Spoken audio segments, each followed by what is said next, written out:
if you're not really, you don't have the right search image, you may miss all the small bed bugs because you're hunting for larger bed bugs. And this could be, this infestation, if you just looked around the seams of the mattress, you'd miss the big infestation in the center. Because they really weren't on the seams at all here. And this part of the mattress was turned around at the back side near the wall. So that's mostly where they'll be, in a spot where there's not a lot of activity because they're not being bothered so much. They'll stay in an area that's not bothered so much. And they'll come out and feed every few days. Here you can see eggs. This one female is by herself. And that's how sometimes another population starts, because the bed bugs, the females that are mated and have eggs, go somewhere else. It could be a few inches from the main group of bed bugs. It could be many feet from there. And here is an infested apartment. The infestation was in a drop ceiling. It was in this apartment here, but this person never complained. He had them for 10 years probably. They were in this apartment, and that woman was complaining about the infestation. So when you have an infested apartment, of course, you're checking the adjoining apartments, you're checking under the apartment, above the apartment, and also across the hall. Because here, they were going across the hall into the other apartment here, and also moving out this way. And also, they were behind this molding, which was actually carpeting, up against the wall. So they were behind there too.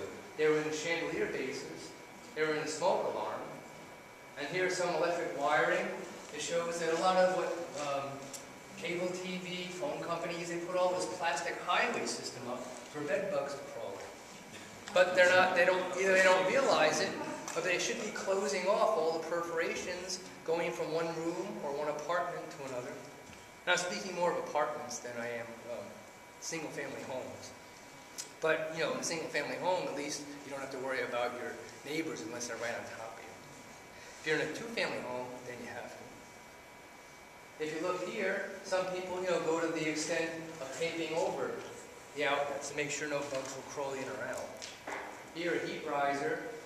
Here's a bathroom from that apartment. And years ago, all this residue would have been German cockroach residue.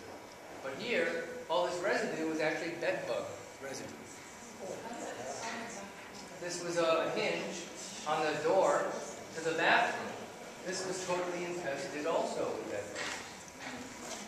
And the clothing he had around his apartment was totally infested. And he would actually go every day to the senior citizen home in a bus. So the bus would have been infested. The senior citizen home would also have been infested.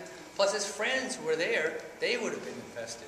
Because he was carrying them around. He really didn't react to any bites whatsoever. But if you look at the bed he had, he would, collect old mattresses from the building. He was there when this building was a hotel, I guess. And he put some plastic down. I guess they got to him a little bit. And you notice up above, there's a dark area above. This was all the bed bugs were also behind the paint because it was a nice space under the paint. And behind in the wall.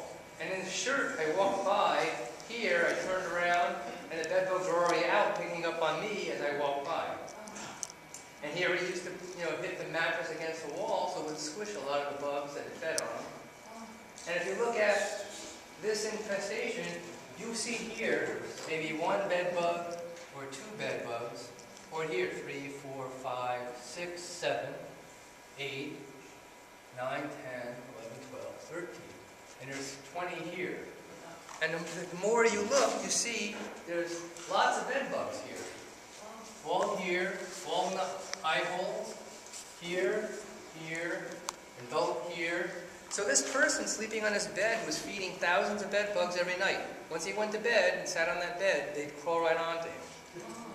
You can see here. So he, of course, didn't react. So that's one of the problems. People don't react to bed bug bites. They don't complain. They don't tell you. So you have to be proactive and be able to find them before people have a problem. You see them all packed in the eyes. And here was a slipper. Turned it over, and they were packed right between the heel and the sole. You see the droppings beat up on that, crepe sole. You see it feeds up there. So if you know of all these things to look for, you know what bed bug infestation can be.